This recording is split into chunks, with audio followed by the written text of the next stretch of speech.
Eu sempre acabo errando, mas é isso. 7h15 da noite nós estaremos contando para a audiência da Rádio Guaíba esse confronto do Internacional.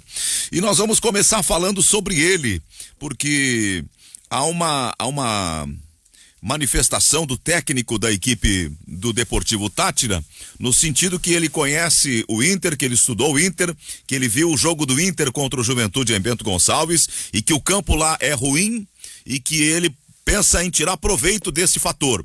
Vocês acreditam que o campo ruim possa ser tão determinante para o Inter ter dificuldades no confronto contra o Táchira? Eu vou apresentar a turma que vai debater sobre isso. Nós estamos com o Cristiano Oliveira, com o Carlos Guimarães, com o Gutierrez Sanches, o Luiz Magno, a Ana Aguiar e o Orestes de Andrade. O Cristiano Silva, você já percebeu, como ele trabalha nas esperas, intervalo e pós-jogo à noite, ele não está na nossa escala do ganhando o jogo. E a produção é do Rock, com o Luciano Vargas, o Pepão na mesa, na central o Jorge Brum, na coordenação da central o Davis Rodrigues e o Adair Ávila nos transmissores. Bem, é isso, vamos ter um jogo contra a equipe venezuelana, que historicamente é uma equipe sempre de qualidade inferior. Na Copa Libertadores não tem nenhum título ainda contado pelo um time venezuelano, mas para o Inter não importa, o Inter importa é ganhar. Só que vai ter esse fator, o fator campo ruim para enfrentar lá em São Cristóbal. Ô Guimarães. Oi, bom dia, tô chegando aí? Tô chegando. Bom dia. É contigo o jogo hoje? É comigo o jogo hoje. Sou comentarista na volta do Orestes, né? Saudações, viu, Orestes? Vai ser bom estar contigo novamente, fazendo um jogo no Internacional.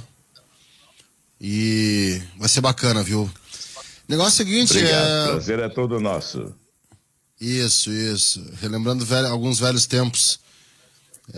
Em outras partidas, né? Enfim, eu vou dizer uma coisa, não sei... A questão do gramado, assim, eu não tinha isso em mente, assim, pra abrir. Eu acho que é um jogo, eu achei o Táchira muito fraco, tá? Muito fraco. Eu acho que tem uma coisa, um componente interessante do jogo de hoje, que é a Semana Grenal. E que impacto a Semana Grenal traz. Mas também eu acho que o Inter tá num astral muito interessante. Um astral bom, um momento anímico favorável, um momento favorável para assimilar coisas melhores dentro do que propõe o treinador e do que os jogadores vão receber. Isso é interessante. Eu não sei a questão de gramado, a Libertadores é uma competição importante, o Inter ele começou bem, mas eu acho que é um jogo para vencer, porque o Inter possivelmente faça 100% em casa.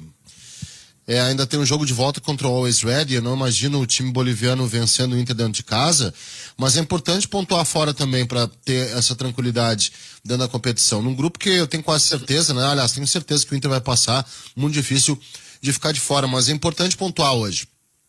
O gramado ele é desfavorável. Agora, eu achei o time venezuelano tão fraco, mas tão fraco, que eu não sei se o gramado é um empecilho, é um obstáculo suficiente para tirar do Inter pontuação. Pode tirar uma grande atuação, pode tirar uma goleada, pode tirar um caminho natural, uma coisa mais fácil de se resolver, mas para tirar a pontuação o Inter vai ter que jogar muito mal. E o time venezuelano vai ter que fazer coisas que eu não vi, evidentemente com o universo do jogo do Beira-Rio. Eu tenho muitas,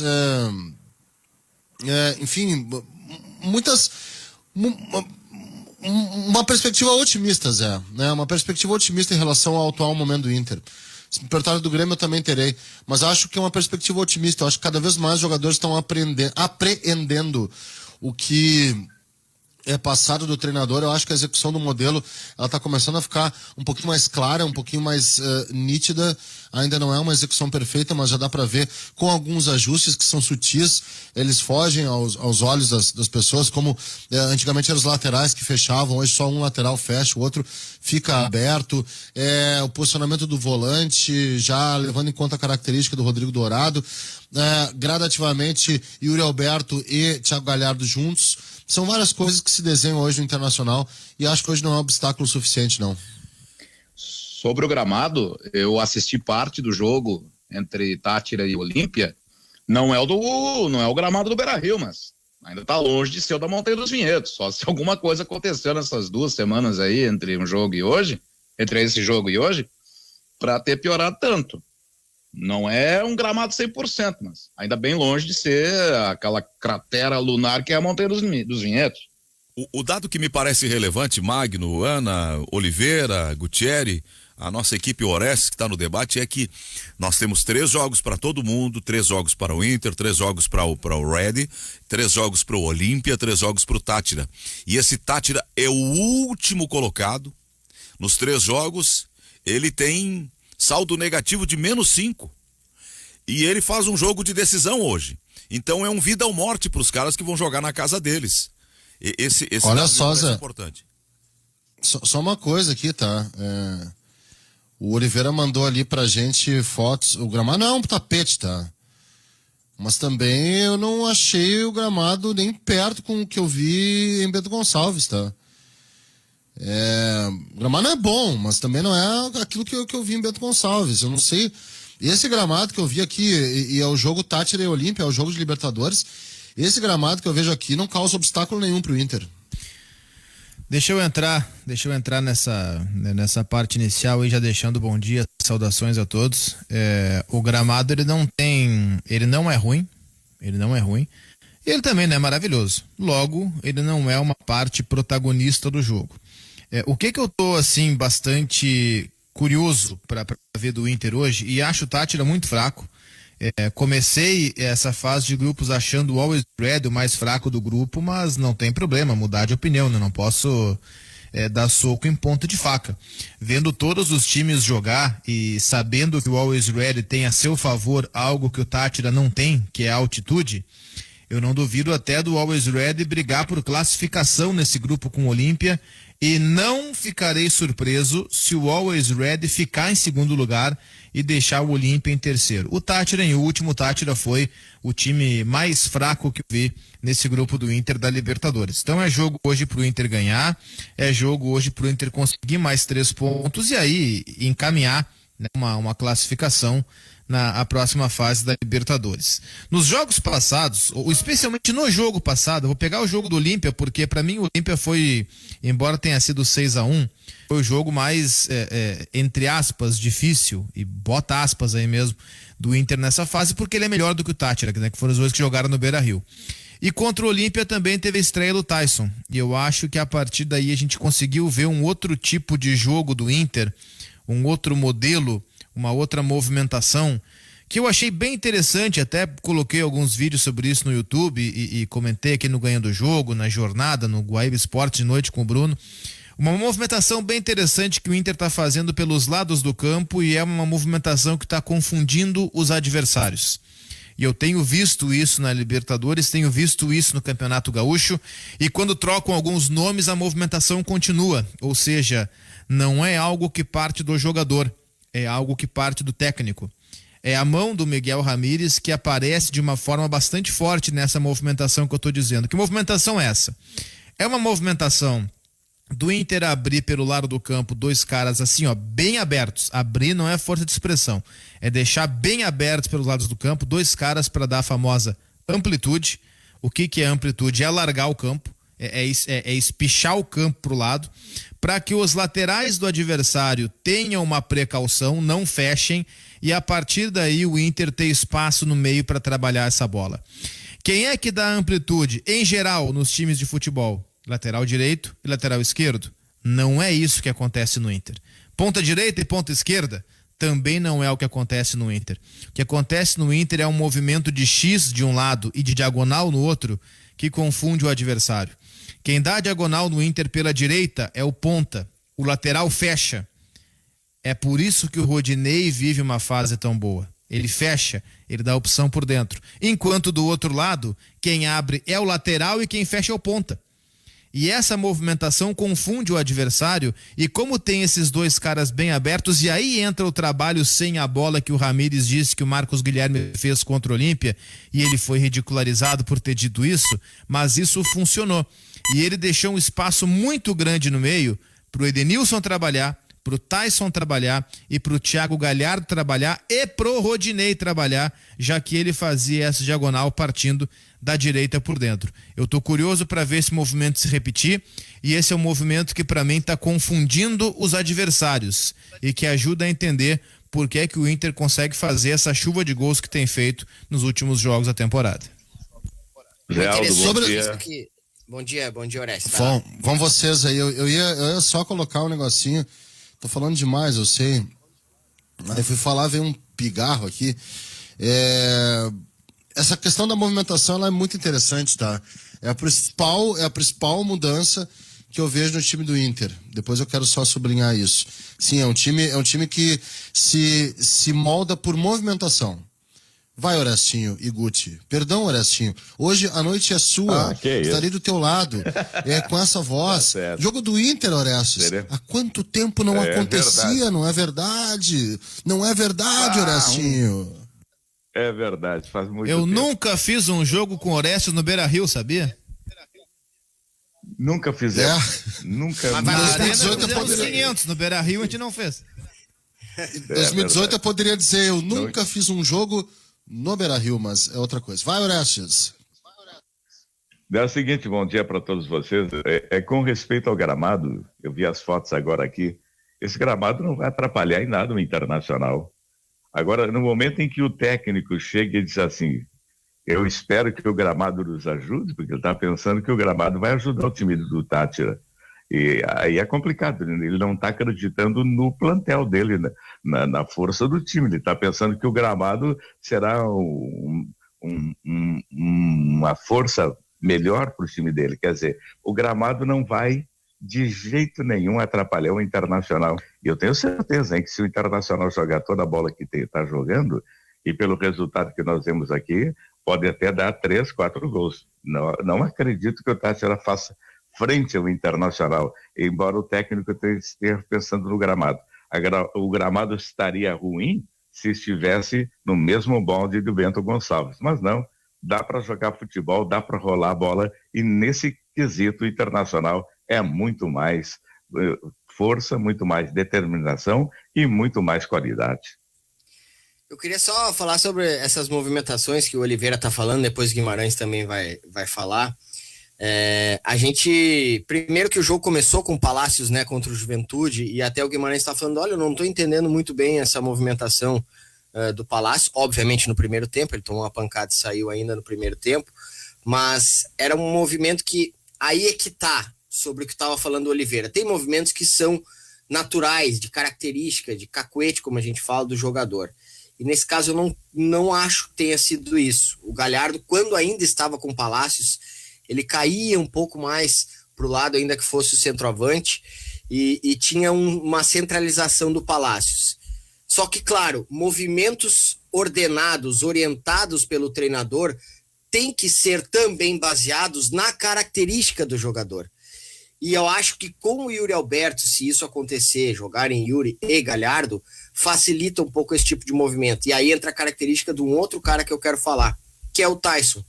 O Tyson, ele pode justamente ser esse cara que flutua em cair mais pelo lado e ir mais para dentro. Isso aí confunde ainda mais. Além de tudo aquilo que o Oliveira tinha falado, de já confundir o time adversário, quando tem as características que o Inter pode colocar em campo hoje, e eu acho que se já foi interessante ver o time com o próprio Galhardo e o Yuri Alberto sem o Tyson, acho que esses três juntos, e aí sim, Maurício caindo um pouco mais para a esquerda, revezando um pouco com o Tyson, porque os caras não ficam estanques, eles ficam quando há a bola no pé, mas dependendo do movimento com ela, aí claro que o time vai se movimentar esse movimento de uma maneira interessante. O Moisés já entendeu que a dele não é ir muito por dentro, ele vai ter que dar essa opção pelo corredor, como a gente fala, e do outro lado, o Rodinei não só entendeu como vem sendo muito, muito importante por esse meio, ajudando a construir no Inter. Eu fico curioso para ver, e o Ramires, eu tenho ele como um cara inteligente para isso, como ele vai utilizar essas peças que ele tem hoje, colocando, e aí eu imaginando, Maurício, Tyson, sem o Palácios, o Yuri e o Thiago Galhardo. Esse quarteto, se bem trabalhado, bem orientado pelo técnico Miguel Ángel Ramírez, pode dar muito caldo, como a gente fala. Eu acho muito interessante pelas características que eles têm, pela inteligência desses jogadores, mas principalmente pela utilização do Ramires com as características deles, orientar esses caras para trabalharem. A gente vai ver uma movimentação de infiltração do Tyson, de daqui a pouco o Galhardo sair um pouquinho mais para trabalhar mais centralizado. Se tiver que cair para um lado, vai cair. O Yuri Alberto também é o cara que pode ficar mais junto do Galhardo dentro da área, ao mesmo tempo cair mais para um lado. O Maurício a mesma coisa, o Maurício a gente já viu como meia, já viu como cara de lado. É diferente de outras equipes em que o jogador, por mais versátil que seja, ele vai ser um cara mais centralizado, mais de meia, mais de articulação. O outro vai ser mais de velocidade, buscar a linha de fundo. No caso das características desses 4 jogadores do Internacional, se for realmente esse quarteto, eu tenho uma grande curiosidade, mas é uma curiosidade / boa expectativa para ver como eles podem se desenvolver lá na frente.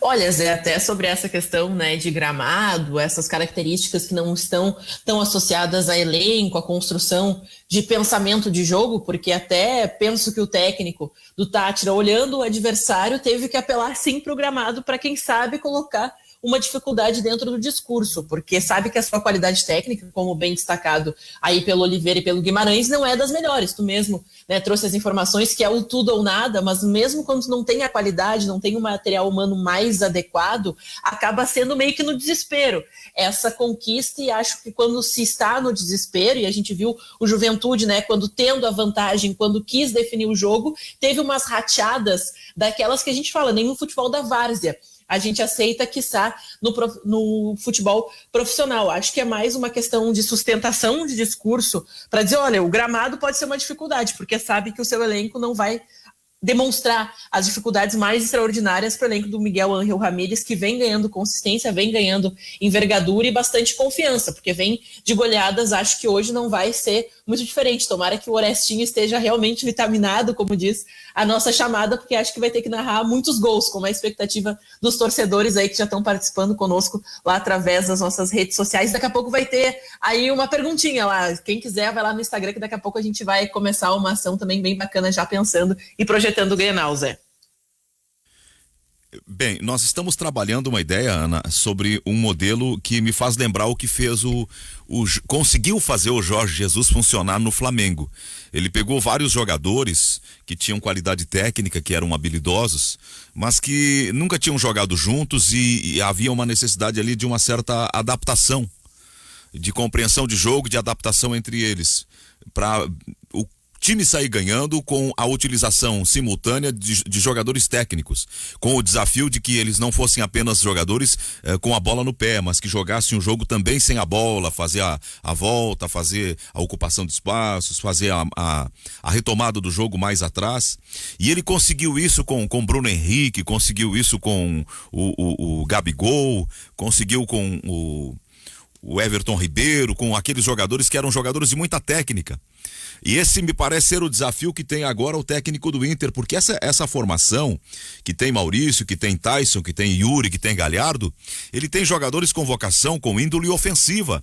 Não são propriamente jogadores com aquela história de jogar marcando, de jogar voltando. Então, esse me parece o grande desafio que tem o técnico do Inter. Fazer com que esses caras também tenham não o prazer, mas a mentalização da importância de ocupar espaços na retomada de jogo, na retomada da bola, para chegar em condição de fazer gol. Mas é que tá, é também uma questão de característica, tá? A retomada do Inter, por que eu acho? Ainda acho lenta, tá? Ainda acho lenta. E não sei se fica mais rápida. Por que eu não sei se fica mais rápida? Porque os jogadores não têm velocidade. É uma coisa meio cobertor curto, vamos lá. O Inter joga com um bloco médio-alto, que é uma estratégia para povoar a zona de ataque. O Inter é um time que ataca com muita gente, tá? Tem uma coisa que ninguém... Não sei se alguém já falou, mas ou a gente percebe, não falou, enfim. O Inter sempre chega com muita gente. Porque tu acha que o Rodinei faz um gol de cabeça num rebote? Porque ele tá lá, tá na frente. Pode ver os gols, mesmo gol de transição, o Inter fez um gol de contra-ataque de 3 contra goleiro. Eram 3. E os caras do Juventude correndo atrás. O Inter ataca com muita gente. Pra atacar com muita gente, tu vai povoar bastante, vai provocar um volume de gente no campo do adversário, empurrando o adversário, tentando fazer com que com muita gente você tenha mais chance de, evidentemente, atacar. Esse é o chamado volume ofensivo, né?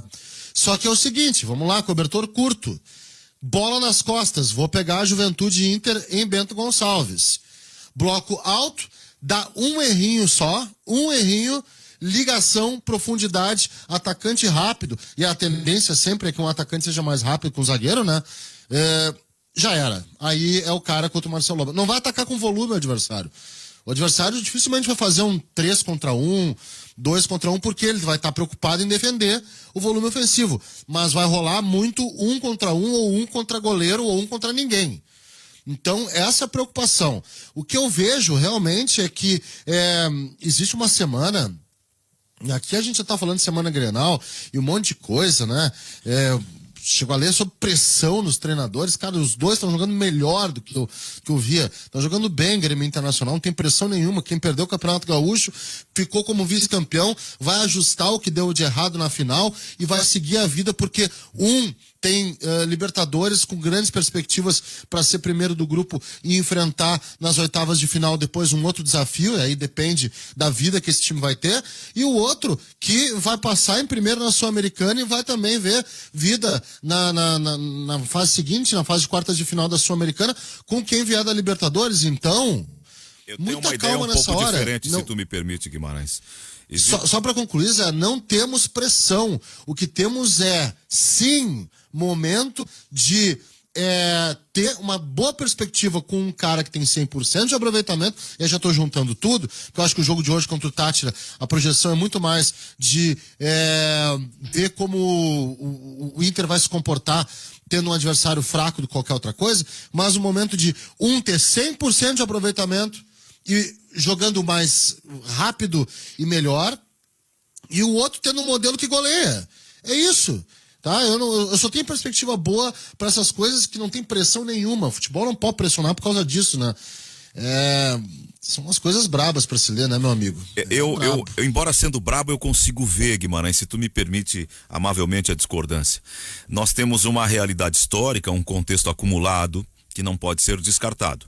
O Inter tem 5 anos sem ganhar campeonatos gaúchos, tem 10 anos sem ganhar grandes competições, embora não sendo responsabilidade dele, tá no kit. Ele vai pagar um preço de uma cobrança por resultados que, para o time que tem um torcedor exigente, como é o caso do Inter, e que está nesse quadro, é inevitável. A pressão e a cobrança é natural.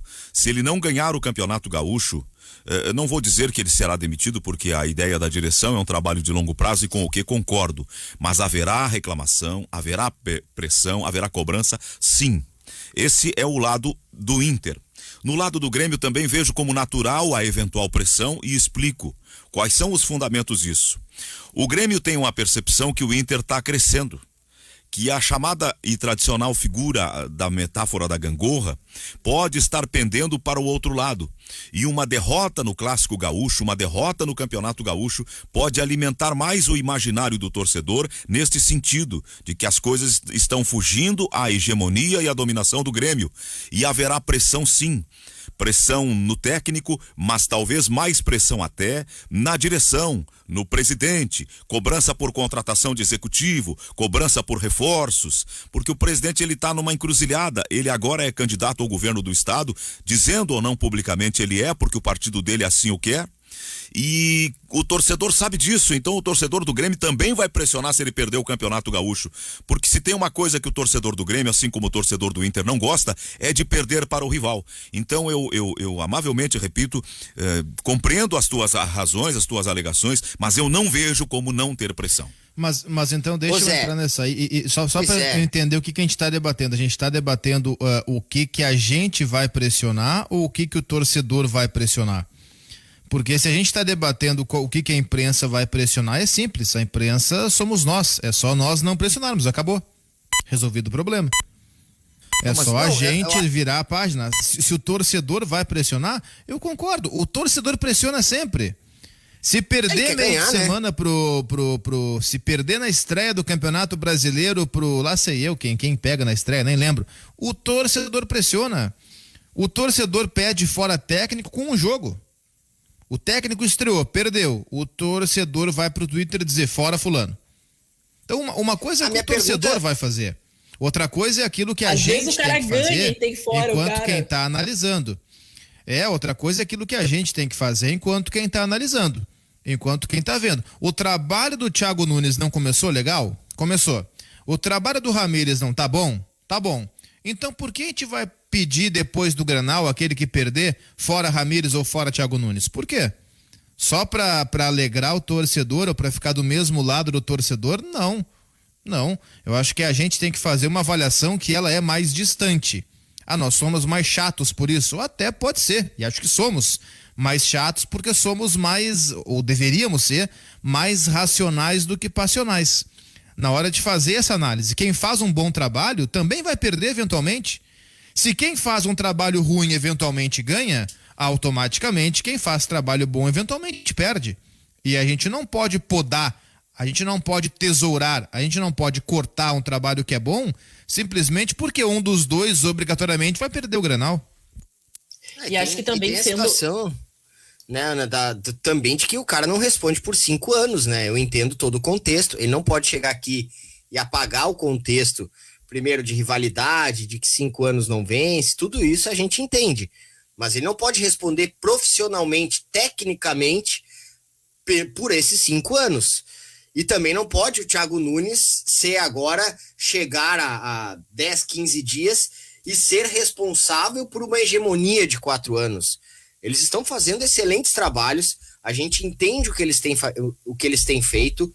Em alguns tropeços, no caso do Thiago Nunes ainda nem deu esses tropeços, só tem vencido, mas de qualquer jeito o Ramírez, quando perdeu o Grenal, perdeu pro Always Ready, perdeu pro próprio Juventude, a gente citou os contextos, o que estava envolvido, o que tinha de envolvimento nesses jogos, ainda que muita gente não entenda ou discorde, acho que não, tinha que ter sido melhor, sempre tem que ser melhor, sempre terá que ser melhor. Só que não dá pra gente analisar com o fígado. Não tô falando que é o teu caso, tu tá contextualizando como as coisas são aqui, realmente.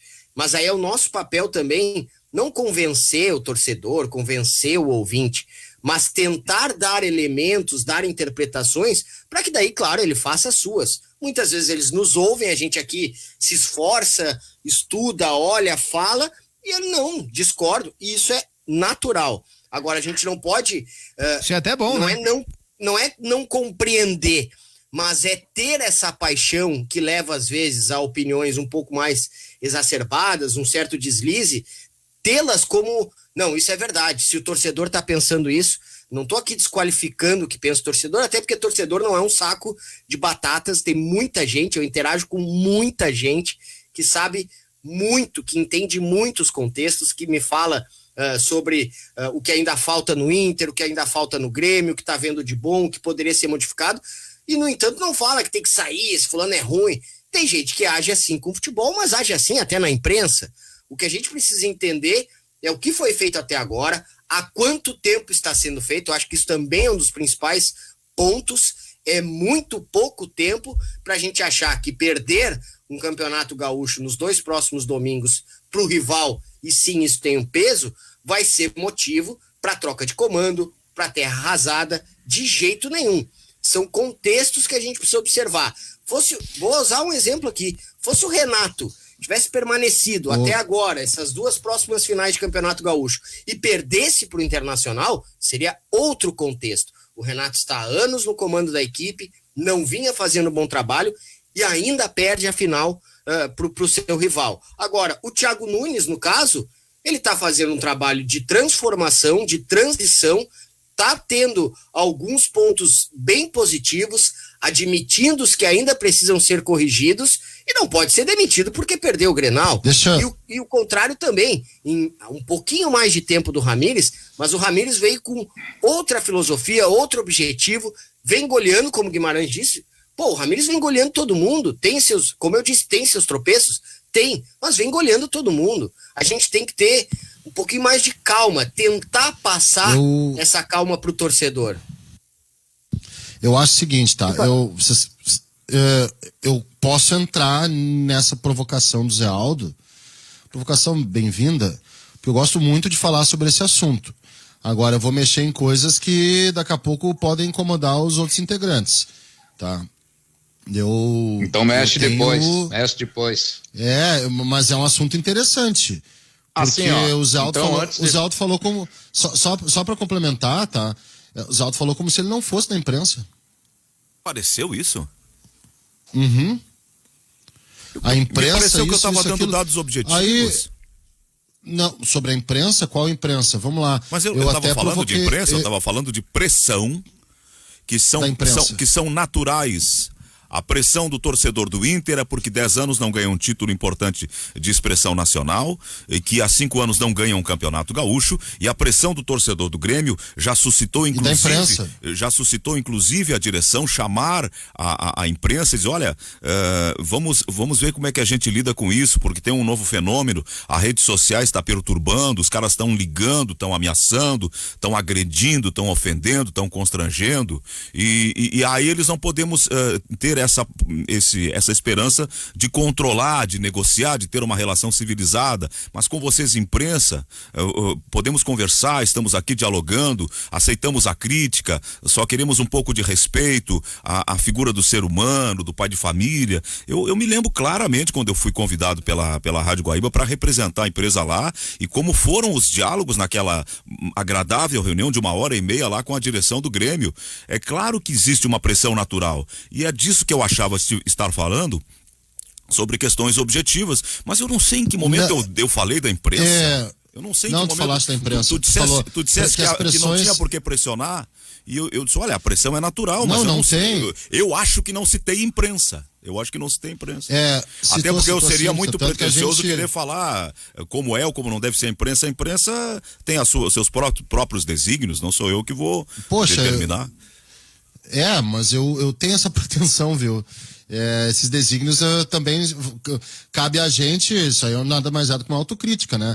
Se a gente não for capaz de falar sobre a nossa própria atividade, a gente se torna meio que massa de manobra, sendo imprensa que também trabalha como agente de massa de manobra da massa, né? Da torcida, do público, da audiência. Sim, a imprensa é um agente de massa de manobra, e se eu não fizer autocrítica e olhar para aquilo que a gente faz ou deixa de fazer, eu vou estar simplesmente seguindo, entrando no protocolo de, né, acordar, falar e dormir. Eu não faço muito esse tipo. Eu só acho que a gente tem que... Cara, vamos lá. Escrevi um monte no Twitter sobre isso, tá? E com uma plena intenção de puxar a gente, de puxar público para nos ouvir. Porque como funciona o público hoje? O público consome o que eles não gostam. Tô nem falando de forma... não tá, eu prefiro o cara que fala mais se aproxima mais do torcedor do que aquele que fala com um pouquinho mais de erudição. Eu prefiro o cara que é um pouco mais técnico do que aquele que fala um pouco mais, entre aspas, o que o povo sente, tá? Tô nem falando de forma, porque existe competências e incompetências em todos os formatos. Tem cara que faz um jornalismo mais popular, tem cara que faz um jornalismo um pouquinho mais técnico, e não tem problema nenhum. Isso é uma questão de opção. O que eu fiquei assim... completamente chocado é que as pessoas estão consumindo aqueles profissionais que elas não gostam. E existe sim uma pressão em relação ao Miguel Ramírez, que é de meia dúzia. A imprensa, em sua maioria, está tentando entender, mesmo quando não entende, está tentando entender o que faz o treinador do Internacional, que é o seu dever.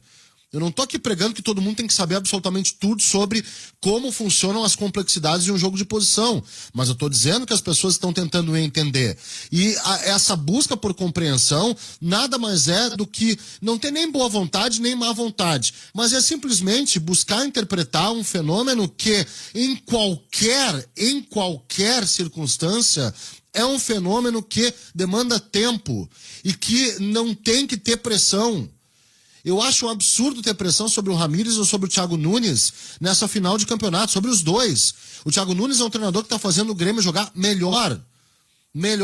O Miguel Ramírez é um treinador que está conseguindo fazer o Inter entender os seus modelos e as suas percepções de como ele quer. Está acontecendo. Ah, mas os dois jogam muito, é Barcelona e Real Madrid. Claro que não. Falta um caminho enorme. Não vão chegar nem a ser Barcelona e Real Madrid, tá? Não vão chegar. Mas tem um caminho enorme até que a gente tenha times que são confiáveis, por exemplo, para buscar um título brasileiro. Porque buscar o gauchão é fácil, cada um só tem um rival. Para buscar o brasileiro é mais difícil, tem muita gente boa nessa fila. Então, cabe a nós também interpretar o processo dessa forma. Quando eu vejo pressão da imprensa e de meia dúzia, que é verdade, tem relevância, meia dúzia que conquistou com direito, com qualidade, com máquina por trás a sua relevância e a sua influência, quando eu vejo que é pouca gente e eu vejo esse discurso ser referendado, inclusive um pouco na tua fala, Zé, eu vejo que a gente tem que combater isso de uma forma veemente. E desculpa, eu não vou tapar os olhos e vou ter essa pretensão, sim, de analisar o que a gente faz por dentro, não só eu tenho a minha autocrítica. Eu tô perdido. Eu tô perdido. Porque a conversa ficou num rumo que eu não tô entendendo, eu não sei se era isso que eu tava dizendo, eu não sei nem o que eu falei mais nessa altura, porque... tô dizendo o seguinte, se tem... Tá, eu vou resumir, sendo curto e grosso. Se tem pressão da imprensa, a gente é imprensa, cabe a gente não pressionar isso. Eu disse isso? Não, isso eu tô dizendo. Tu disse que existem as pressões de torcida e imprensa. Eu tô dizendo, nós somos imprensa. Cabe a gente não pressionar, cabe a gente entender o que tá acontecendo. É isso. Não é Grenal de pressão nenhum. Não tem nenhum Grenal de pressão. A não ser que aconteça um 10-0, um 7-1 da vida. Aí tu me perdoa, Guimarães, é uma convicção que eu tenho. A gente vive nesse negócio aqui há tantos anos. Não existe Grenal sem pressão mínima. Tem um mínimo de pressão em todos os Grenais perdeu o aumento e perdeu o Campeonato Gaúcho, vai aumentar mais ainda. Tá, então vamos resumir, Zé, vamos resumir. Se somos simpáticos aos trabalhos dos técnicos, cada um tenha, como disse o Guimarães ontem, a sua independência para externar o seu pensamento. Livre, independente, tudo bem. Se há simpatia com os trabalhos dos técnicos é uma coisa, mas nós não temos o poder de controlar o sentimento do torcedor. O fator irracionalismo, o fator emocionalidade, o fator resultado são elementos intrínsecos ao futebol e na dupla Grenal mais ainda. Nós temos essa influência. Não precisamos reverberar o torcedor. Eu acho que esse é o ponto. É isso que eu tentei manifestar no começo. Nós não precisamos ser um eco, Magno, daquilo que o torcedor diz. Por favor, Magno, te interrompi. Não, a pergunta é objetivamente para o Zé, então. A menos que haja um 7-1 ou um 10-0 de um ou outro, o técnico derrotado do Gauchão, que perder a decisão do Gauchão, tem que ser demitido? O Thiago ou o Ramírez? Por conta de ter perdido o Gauchão, em resultados normais, em jogos normais, com os dois disputando, tentando título, beleza. O que perder tem que ser demitido? Posso responder pelo Zé? Eu não entendi o raciocínio do Magno, porque eu não falei sobre isso. O meu raciocínio Zé, se o Magno interpretou errado o que você disse, se eu interpretei errado o que você disse, e o Oliveira também, Zé, o que você disse então? Repita pra nós. Certamente não é o que tu colocou no Twitter, Guimarães. Eu falei uma coisa que é apenas um relatório de fatos históricos recentes que produzem efeitos sobre o resultado. Se for negativo do lado do Grêmio, do lado do Inter, isso vai ter um acumulado e vai ter pressão sim, porque sempre tem pressão. Mas eu não estou pedindo que a imprensa não faça crítica, eu não estou pedindo nada disso. Eu não entendi. Parece que, então, Zé, eu acho que parece que tinha uma luva procurando uma mão e encontrou a minha. Vão enfiar a mão do Zé Aldo nessa luva, eu não sei qual é o assunto. Eu estou completamente fora do... É que eu acho que essa questão não de tem luva, meu querido. É só a gente tá achando que não tem pressão e tu sim. O Magno vem e diz assim, tem que fazer 7-1 e tem que demitir, mas eu não falei disso. Eu não tô defendendo demissão, tô dizendo que vai ter pressão. E o cara disse que se o Magno não entendeu, se ele não entendeu, se o Oliveira não entendeu, eu tô errado. Não, são raciocínios de coisas que não estão se conectando porque elas não têm ligação. Eu disse uma coisa... O Guimarães foi lá, puxou toda uma tese que não tinha a ver com o que eu tinha falado. Eu não estou cobrando que a imprensa fique calada. Se a imprensa quiser pressionar ou abraçar, é um direito da imprensa. Cada um é um ser livre para ter as suas próprias posições. Ainda vivemos um tempo de liberdade. E nós criticar determinadas posições também. Já está esclarecido. Tá, mas então nós também somos livres para criticar. Só para Mas deixa eu entrar então nisso, eu sei que daqui a pouco já vai chamar o intervalo, só para dizer o seguinte, uma vez nesse programa, era outra bancada ainda, era outro âncora, eram outros tempos, mas eu acho que boa parte desses que estão hoje já estavam na época. Teve uma discussão muito forte, ninguém se pegou a pau, foi só um debate mesmo, mas um debate muito forte a respeito de o que nós somos aqui. E a conclusão que se chegou, para mim, óbvio e evidente, mas a conclusão daquele momento era que nós não somos representantes da torcida. A torcida eventualmente vai concordar com o que a gente diz, eventualmente vai discordar, e é do jogo. Mas nós não estamos aqui para representar o cara da arquibancada. A gente representa daqui a pouco porque o cara pode identificar com a nossa opinião, às vezes vai contra, às vezes vai a favor, mas a gente está aqui para fazer uma análise distanciada. Então, quando a gente fala, e no caso o Zé falou que vai haver pressão, eu concordo com ele que a pressão vai existir. Agora, essa pressão, se ela vier da arquibancada, se ela vier da rede social, se ela vier de outros veículos de comunicação, ou eventualmente de quem está aqui e acha que tem que pressionar, é uma coisa. Agora, enquanto quem está fazendo uma análise, julgo eu ser criteriosa, uma análise realmente de um trabalho com um distanciamento de quem está tentando pelo menos pensar com a cabeça e não com o coração, eu não posso embarcar nessa crítica ou fazer uma crítica só porque o torcedor está fazendo e eu quero daqui a pouco ficar de bem ou reverberar o torcedor. Se o torcedor quer fazer a crítica, faça. O nosso papel aqui, sem entendermos que essa é a realidade, é dizer o seguinte, olha, o torcedor está errado de criticar. Não raras as vezes, para encerrar minha fala nesse bloco, não raras as vezes o time que foi campeão gaúcho fracassou meses depois no Campeonato Brasileiro porque se enganou com o título gaúcho. Exemplos, e o contrário também. Posso dar 50, posso dar o último que eu lembro. 2016, o Inter foi campeão gaúcho, o Grêmio não. E todo mundo estava vendo que no Grêmio tinha um trabalho que tinha tudo para ser legal, como foi legal com o Roger, e o trabalho do Inter, nós dizíamos, tá errado, vai dar problema, não tá jogando bem, e não, porque foi bem, campeão gaúcho, líder do brasileiro, foi rebaixado.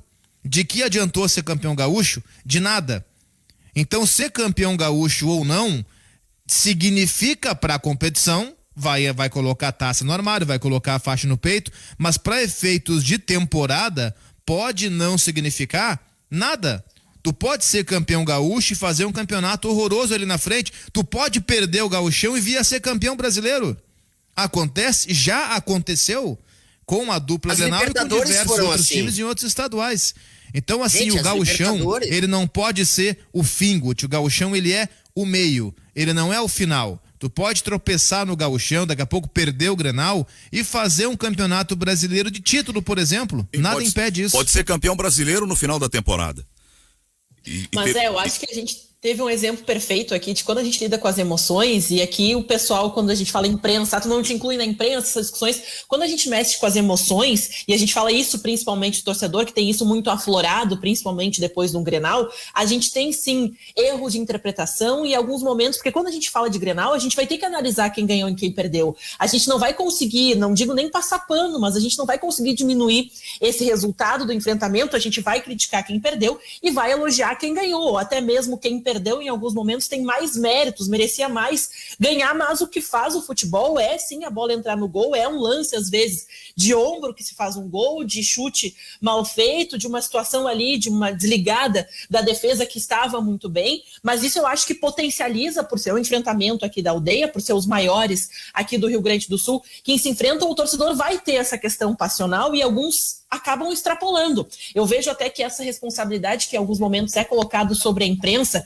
de que é a gente que manifesta o ódio no torcedor, sempre vai ter esse tipo de pessoa que não constitui toda a torcida, mas que sim vai ameaçar infelizmente o jogador, que vai tomar uma atitude impensada. As redes sociais acabaram potencializando porque se encontra um grupo que tem esse comportamento e esse grupo se fortalece. Mas acho que o nosso papel aqui, acho que a Rádio Guaíba, por ser talvez uma das recentes integrantes aqui da equipe, tem sempre o papel de analisar com frieza, de maneira objetiva, tanto que eu vejo o Guimarães, o Guti, o próprio Oliveira trazendo esses dados consistentes de questão técnica, que não é o que eu acho que o Guimarães falou ali, dá a voz para o que o torcedor pensa, porque em alguns momentos eles não têm toda essa visão ampla de que sim, é um posicionamento, é uma mudança, faz cobrança até nessa mudança de estruturação, de vestiário, de pensamento técnico, mas acho que a gente tem que sair um pouco desse contexto de goleadas, porque a gente vai ter um primeiro enfrentamento completamente equilibrado, onde os técnicos vêm construindo coisas positivas, estão em bons momentos, iniciando os seus trabalhos, mas acho que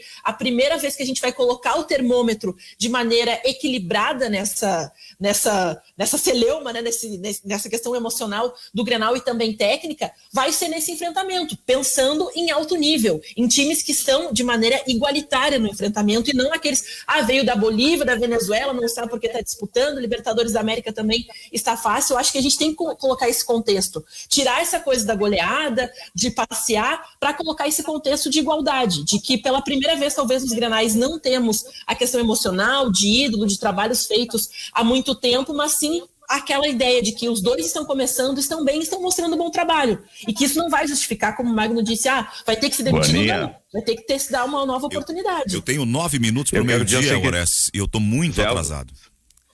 Só rapidinho, 2 segundinhos assim, é o seguinte, eu tenho certeza de que a pressão, depois de terminar o Campeonato Gaúcho, tanto da imprensa como da torcida, não vai mudar a cabeça dos dirigentes. Eles não vão demitir nem Grêmio, nem Internacional, porque os caras estão começando agora um trabalho de início de ano, ninguém vai ser demitido, eles vão continuar trabalhando para melhorar os clubes e voltar ao Campeonato Brasileiro com muito mais motivação.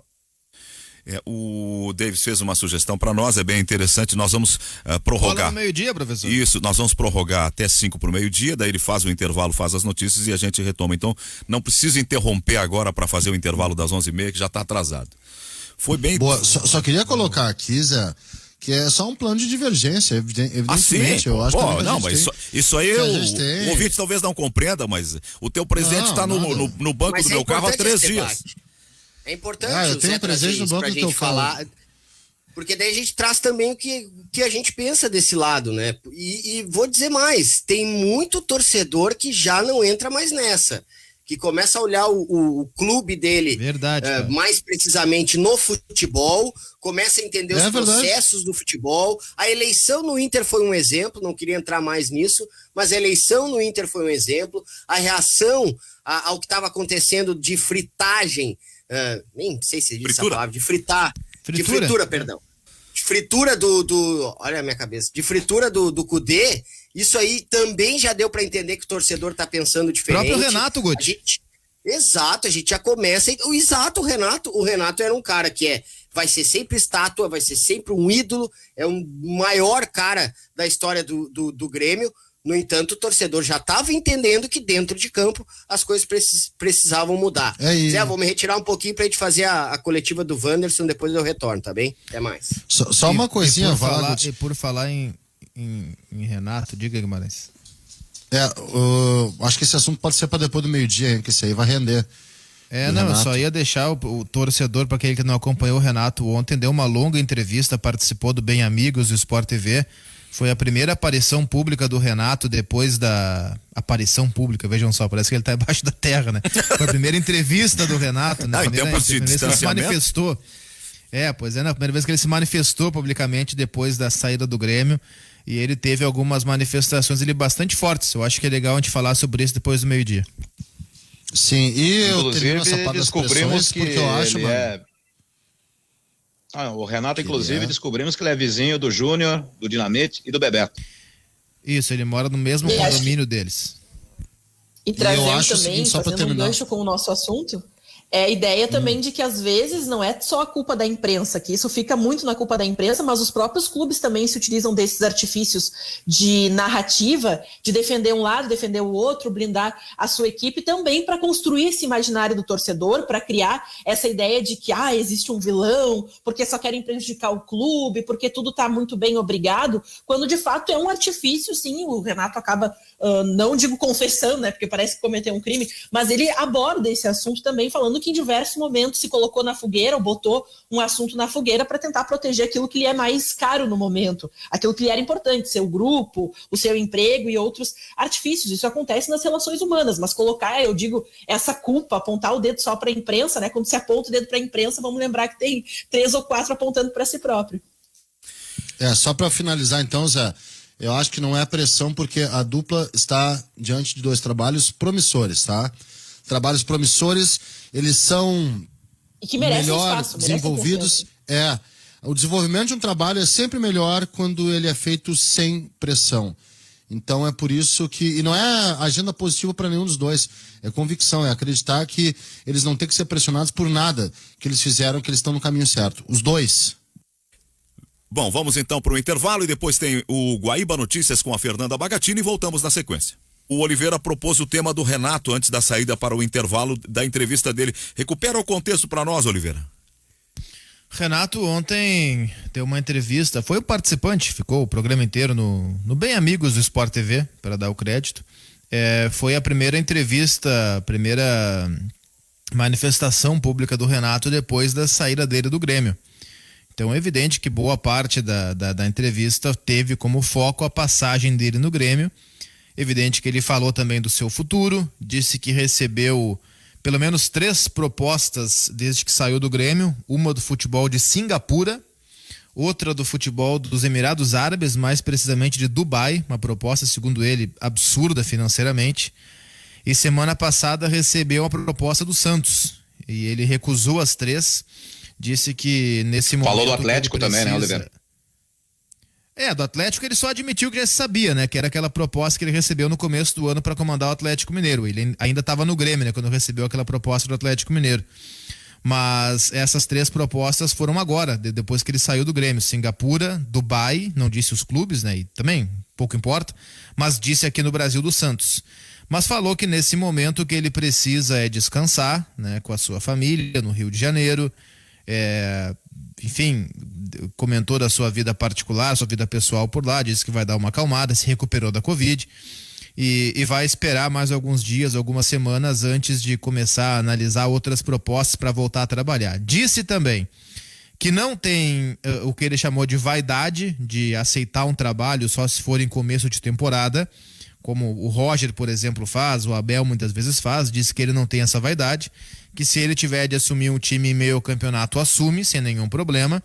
E se tiver de assumir um time grande que esteja brigando contra o rebaixamento, se ele achar que o projeto é bom, ele também assume. Não vai assumir só time na parte de cima, até porque geralmente quem está na parte de cima não tem por que ficar trocando de técnico.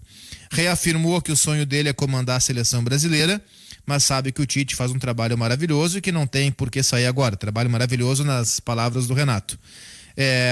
E sobre o Grêmio, finalmente, ele não se disse magoado, mas ficou claro que ele está muito magoado com um dirigente que ele não quis dizer o nome, mas fica evidente que é o Cláudio Oderich, que deu manifestações muito fortes, inclusive aqui na Guaíba, sobre o Renato depois daquela eliminação do Grêmio contra o Independiente Del Valle, na pré-Libertadores.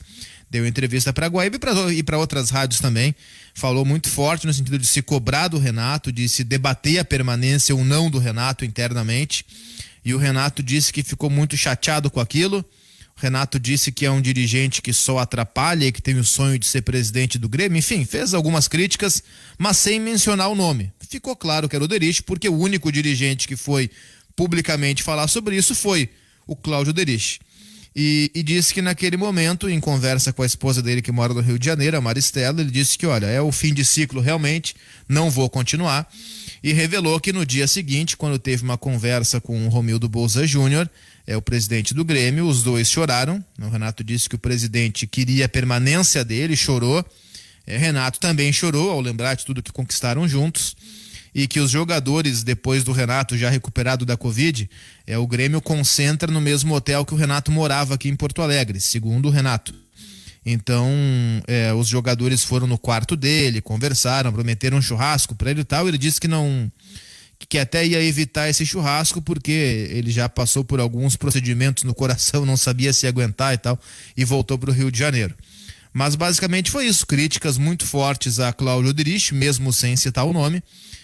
Falou de seu futuro com essas propostas aí de Santos, Singapura, Dubai, mas que no momento ele não vai aceitar trabalhar em nenhum clube. Que enquanto ele tiver esse sonho, essa pretensão de treinar a seleção brasileira, não vai sair do país, né? Foi uma outra colocação dele, que não vai treinar uma equipe brasileira até ser convidado, sei lá, se isso vai acontecer, ele mesmo admitiu, né? Não sabe, se sabe amanhã, mas não pretende sair do futebol brasileiro até esgotar essa possibilidade de treinar a seleção. O que fez o Renato? Eu não. O Renato era. Vai, não vou dizer que era de se esperar, mas é compreensível. Ele foi dar uma entrevista, a primeira entrevista, uma primeira fala depois de 5 anos comandando um time. Foi um ciclo que chama atenção, porque é fora do normal, do padrão no Brasil. Só que me estranha que o Renato, que seja tão gremista e que tenha essa relação tão apaixonada com o presidente, e justificadamente apaixonado, o presidente demonstra pelo Renato um carinho de amigo e uma admiração de fã. E o Renato, do lado dele, demonstra sempre um sentimento de respeito e de gratidão ao presidente. Numa relação como essa, é natural que fique algum tipo de marca. Mas o curioso é o Renato por esse lado. Quando teve tanta coisa boa ao longo do período, que ele poderia enaltecer menos do que essa mágoa. Quer dizer que Eu achei boa a entrevista. Vai, Horácio. No dia que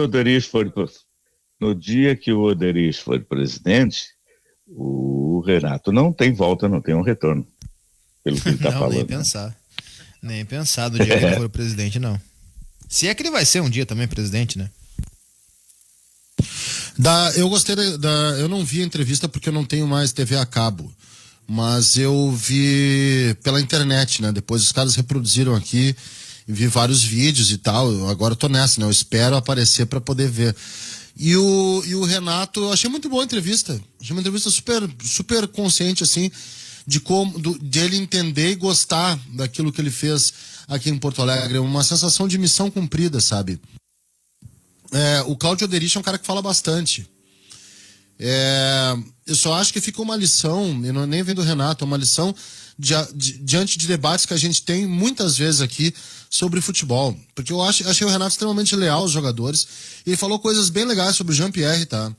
E falou exatamente tudo aquilo que a gente falava. E que as suas entrevistas, às vezes ele disse que pegava pesado, realmente.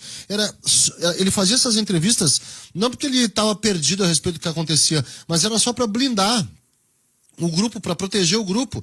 Então eles colocavam na linha de frente: vem pra mim o pau e vocês vão ficar de boas. Isso aí tu usa depois contra a pessoa, ou a favor da pessoa, né? Chega no teu vestiário, olha só, eu tomei dos caras, eu vou tomar dos caras, mas é pra proteger vocês. Vocês sabem que o que aconteceu aqui não é culpa minha só. Você sabe muito bem, cada um de vocês sabe que não é culpa minha. E quem sabe pode, quem sabe nesse momento tá refletindo sobre isso, inclusive. Agora, vocês vão fazer por mim. Porque se não fizer por mim é deslealdade. Tá certo ele. Tá certo ele. Isso tem prazo de validade, né? Mas aí é que tá, Oliveira. Com relação ao grupo, menos do que com relação à opinião pública. Porque olha só, possivelmente o Renato nunca deu trela pro Oderich, tá? E aquela entrevista que eu achei uma entrevista dentro dos padrões de como um clube se forma um pouco desleal. Porque é o seguinte, ele não tem nada que falar sendo membro de conselho de gestão. Nada. Nada, não pode falar aquilo publicamente. É ruim. E aí entra aquele debate, né? Até que ponto o dirigente, ele interfere muito, especialmente quando ele se envolve com entrevista ou com manifestação pública. Tá, isso sim, mas aí eu quero só voltar, antes do Oderich, voltar atrás do Renato. Voltar atrás na questão do Renato. Que o Renato dava essas entrevistas para proteger o grupo, nunca se duvidou.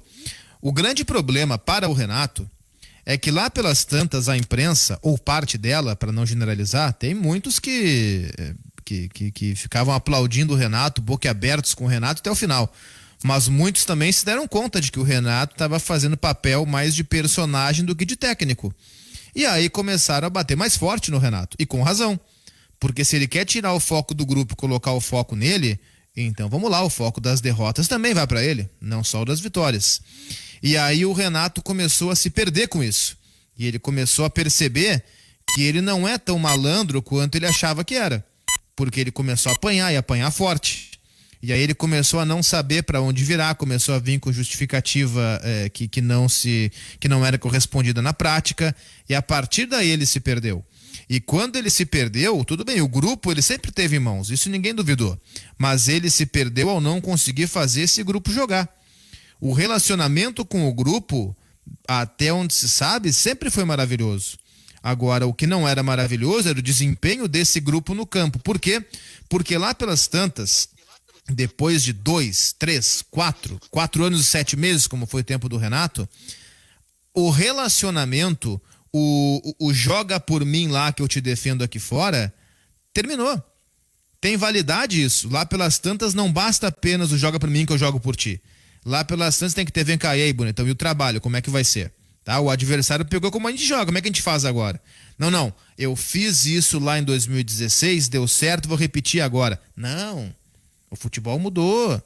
Os adversários começaram a aprender como é que o Grêmio jogava, começaram a se defender contra o Grêmio, e o Grêmio perdia jogos da mesma maneira nos últimos 3 anos.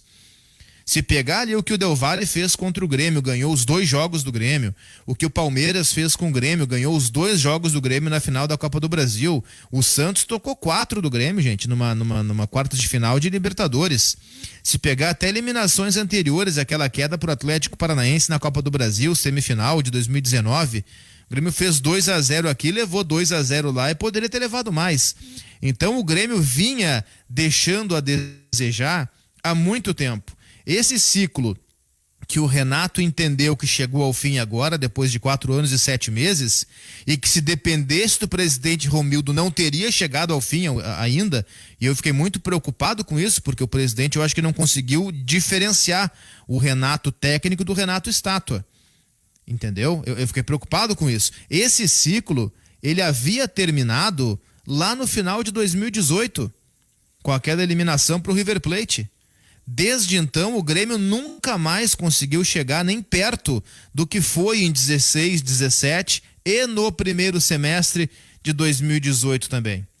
Então, isso que o Renato fez, e fez muito bem, de blindar o grupo, de proteger o vestiário, e ele é mestre em fazer isso. Talvez ninguém no Brasil faça isso tão bem quanto ele. Talvez o Abel Braga se aproxime, mas acho que não chega no Renato ainda, de proteger o vestiário, e isso tem prazo de validade, que é o que a gente chama de ciclo. Esse ciclo havia terminado há muito tempo. O vestiário sempre esteve protegido com o Renato. Só que não tem como proteger aquilo que a gente está vendo que acontece no campo. E no campo, o Grêmio não correspondia há muito tempo, né? Eu tava na coletiva do Wanderson, mas agora já faz um bom tempo que eu tô ouvindo vocês. E eu nem vou entrar no mérito do que disse o Guimarães sobre o vice, né, do conselho não poder se manifestar, não vou nem entrar nisso, mas eu acho que ele viu, Guimarães, um limite ultrapassado. Ninguém falava, tinha essa questão do presidente Romildo blindar e ser blindado, né, porque era uma relação até bonita, dá para se dizer, sim, muito bonita entre o Romildo e o Renato, mas eu acho que ele viu um limite, porque o campo não mente, né, gente? A gente estava vendo o que estava acontecendo com o Grêmio não estava jogando bem, estava com eliminações não só nos últimos meses, mas nas últimas temporadas, algumas sim humilhantes, como o próprio Oliveira citou, e aí ele acabou vendo o limite. Bom, eu preciso fazer alguma coisa, eu preciso falar alguma coisa, porque daí vem a eliminação do Santos, a 6ª colocação, que poderia ser 7ª, mas deveria ser 4º no mínimo, pelo menos na minha opinião, o Grêmio no Brasileiro, viu a final da Copa do Brasil e a eliminação pro Del Valle. E aí ele deve ter pensado, bom, não dá mais para ficar quieto. Ele até não ficava tão quieto, a gente lembra entrevistas que eu acho que até Guimarães, o Cristiano estávamos com ele por telefone e o Oderich falava ainda no Brasileiro sobre uma necessidade de utilização maior do grupo de titulares e tal no Campeonato Brasileiro, mas ele viu um limite esse que até muitos torcedores do Grêmio viram. Muita gente defendia o Renato, e tem que ser defendido mesmo, como figura, como história, como comportamento diante do Grêmio, sempre com total respeito, admiração, dedicação ao clube, mas chega um ponto em que tem que separar tudo isso e observar o treinador. E foi observando esse limite, sendo ultrapassado, e eu concordo, que ele acabou se manifestando. Aí agora vamos para o outro lado. Quem tem pretensões políticas no Grêmio? Bater de frente com o Renato, olha, isso aí pode sacramentar o fim político em termos de cargos maiores. Pode até continuar orbitando ali como um vice, sendo conselheiro, aparecendo até sendo galgado como um vice de futebol no futuro, mas ser presidente, colocar o nome ali à disposição numa urna para o torcedor, batendo de frente com o Renato, pode ser até uma atitude corajosa, mas é uma atitude que tem suas consequências bem negativas para quem tem essas pretensões. Corajosa e eu não vou infrutífera, eu diria. Eu não vou entrar no mérito da fala do Oderich.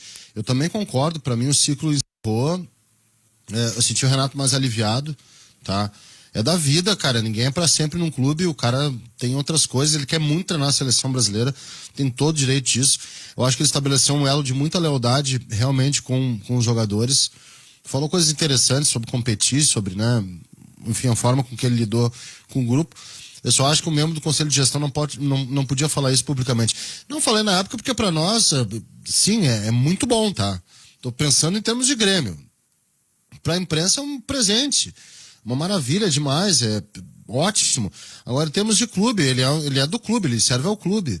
É óbvio que a frase dele, que a fala dele tem um efeito, talvez o efeito tenha alcançado um objetivo, o objetivo foi esse, de acelerar a pressão, olha as pressões, e tirar o Renato. Não sei se não fosse a fala dele, o Renato permaneceria, acho que seria um erro, o Renato, ele encerrou o seu ciclo, só que eu acho que não caberia um cara de um conselho de gestão. O conselho de gestão tem que ajudar a fechar o clube. Ele tem o quórum para isso, né, expor coisas do clube. Exato, ele mas eu acho que também nas reuniões ali também tem uma motivação com objetivo, com foco, né? Foi intencional. Mas é que naquele momento ali, tudo, né? Mas pode ser um tiro na água. Guimarães. Mas é que naquele momento ali o Grêmio não tinha uma hierarquia definida e talvez, eu tô tentando, e também acho que o Oderich falou demais naquele momento, embora o teor da fala dele eu até concorde, mas talvez não fosse ele o cara a falar aquilo. Mas, repito, o teor eu concordo.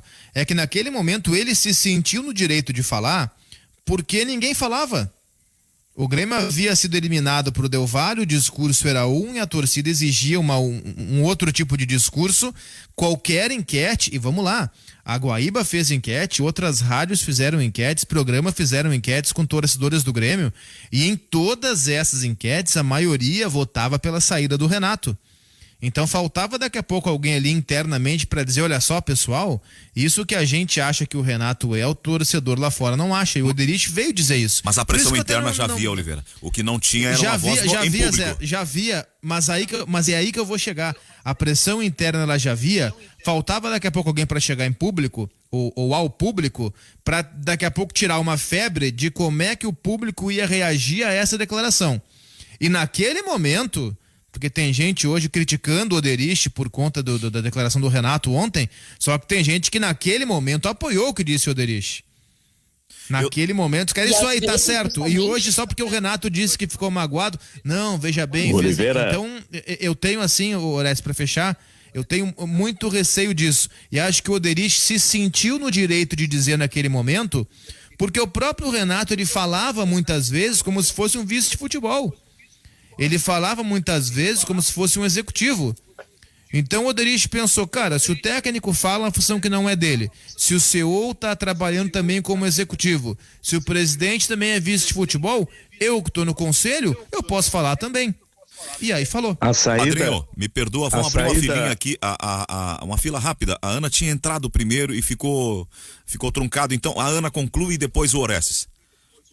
E acho que por todo esse carinho e essa figura que o Renato representa, muitas pessoas talvez tivessem um certo medo de manifestar de maneira efusiva dentro do conselho, seja para as mídias, seja, né, até pelo discurso que é pregado e é ainda, né, maioria no Grêmio de que tudo tem que ser resolvido de maneira interna. O próprio presidente institui isso, não digo obriga, porque todo mundo sabe, né, quando se resolve dentro de casa tudo fica mais bonito para a mídia, não tem essa ideia de que um está contra o outro. A gente até entende, o Zé trouxe essa informação, né, de que o próprio Romildo, o Renato também falou isso, não queria que o Renato saísse, que esse vínculo terminasse. O Renato tomou essa atitude justamente para não colocar o presidente dentro dessa saia justa, porque aí sim ia ter uma cisão significativa dentro de uma gestão que vem conquistando muito, e até pelo longo tempo em que o Renato esteve, aquela ideia de que o feitiço em um momento vira contra o feiticeiro, porque o Renato nunca respeitou essa estruturação, ele nunca teve, né, ele nunca foi contratado, assim, a alguém que pode sair a qualquer momento. Ele sempre teve essa voz maior justamente pelo que construiu e até mesmo pelo amor que conta ainda no coração de muitos torcedores que colocam, né, que fariam mais estátuas, que o Renato será eterno. Eu acho que sai um pouco aquele ódio que o torcedor tinha no final, aquela até receio de que o Renato não conseguiria oferecer mais nada, e a gente já vinha falando isso há bastante tempo. Parece que todo mundo mudou o discurso, né? Parece que o Renato saiu de coitadinho, quando de fato as relações mesmo tinham chegado num momento de tensão demais. A corda já estava demais puxada, não ia dar mais certo tanto pro Grêmio como pro Renato. Pelo menos a minha avaliação continua sendo essa. Ores. O que contribuiu mais para a saída do Renato? A fala do Oderich, o conjunto da obra, os resultados que não estavam dando certo, o time não estava jogando bem. O que contribuiu mais? Foi gota d'água, né? Exato. O Oderich os resultados, isso gente, pelos resultados. É que são duas coisas. O que o Oderich falou talvez fosse algo correto. O problema é que eu acho que ele não deveria falar. Ele deveria ter uma. Também não sei se isso daqui a pouco não é uma combinação, né? Não tem aquela coisa, o presidente não quer tirar o Renato. Deixa pra mim, que eu vou forçar essa barra um pouquinho mais. E aí força realmente, um boi de né? piranha daí, né, Guimarães? Porque o boi de piranha uma isca, pode né? se incomodar com isso. Uma isca, né? E aceitou ser essa isca. Eu só acho que é o seguinte, o ciclo realmente encerrou, o time tava jogando pouco, precisava de... Acho que o time tá jogando muito mais, tá? Bem mais. Acho que o time do Grêmio tá funcionando melhor. Mas... cara do Conselho de Gestão, pra mim, tem que dar uma controlada nas coisas. Eu tô na tua lógica. Eu acho que quando o Renato também fala lá fora, não era necessário trazer essas coisas. São problemas internos que, como ambos... mas agora ele não tá mais no Grêmio, o cara tá magoado, né? Ele nunca estará fora do Grêmio. A gente... essa é uma frase correta, é verdade. Em termos de imagem, não, de idolatria e tal. Mas mago é brabo, né, cara? Quando tu se sente magoado, tu acaba falando. Tu acaba falando coisa. Quando eu brinco com o Orestes, que a gente vai fazer o jogo do Inter, é motivado por mágoa, cara. Vamos falar a real, né? Olha aqui, ó. Eu entendo o Beira-Rio 2 vezes em 2018, pô. Me permite. Vamos parar com isso aí. O ouvinte Falando sério, o Renato é a mágoa do cara, e talvez o Renato tenha a mágoa que é amplificada pelo carinho, pelo grupo que ele deixou de conviver. Isso é brabo, Zé? Mas é que toda vez que o Renato sai do Grêmio, ele fica magoado com alguém ou com alguma coisa, né? Vocês vão lembrar da segunda, essa foi a segunda passagem do Renato no Grêmio, em que ele saiu bastante magoado também. Porque ele era a segunda que venceu o contrato não foi renovado, foi isso, né? Acabou o final do ano vice-campeão brasileiro. Ali ele também ficou magoado, saiu. E agora, mais uma vez. O futebol vive de alguns personagens. Mas acho que isso é da relação humana, né, gente? E o Renato é um desses personagens que ele constrói, ele edifica, ele contribui mais para a promoção e o desenvolvimento do futebol do que traz problemas. Então eu até não vou dizer que relevo, não tô abraçado cegamente no Renato, mas eu acho que tem tanta coisa boa nele que, embora a reclamação dele, ele tá acima disso. Mas a opinião, inclusive fora do país, meio que é uma corneta no Renato. O ouvinte Daniel Maurer, ele manda para nós aqui, eu fui checar e de fato é o print do jornalista Gabriel Amorim. Ele reproduz, entre aspas, uma fala do técnico Renato Paiva do Del Valle, que vai jogar com o Palmeiras pela Copa Libertadores. Aspas para o treinador do Del Valle. Temos manias de fazer comparações, como por exemplo entre Palmeiras e Grêmio. Entre Palmeiras e Grêmio, eu só comparo a qualidade individual, porque em questões coletivas o Palmeiras é um time 10 vezes mais trabalhado do que era o Grêmio. O que está aqui implicitamente? Uma crítica ao trabalho que era feito pela comissão técnica da época do Renato. E o cara do Palmeiras, do Del Valle, ele provou dos dois venenos. No caso do Grêmio, ele veio e atropelou e levou. E no caso do Palmeiras, ele veio e tomou uma sacudida. E também porque ele é amigo do Abel Ferreira, técnico do Palmeiras, né? Inclusive, quando o Del Valle foi pegar o Grêmio, ele ligou pro Abel Ferreira dar ali indicações de como ganhar do Grêmio. Posso botar mais um exemplo, aí é claro que tem uma rusga entre os dois, que ontem quando o Renato elogiou alguns técnicos estrangeiros, ele falou bastante no Abel Ferreira, mas não falou no Jorge Jesus.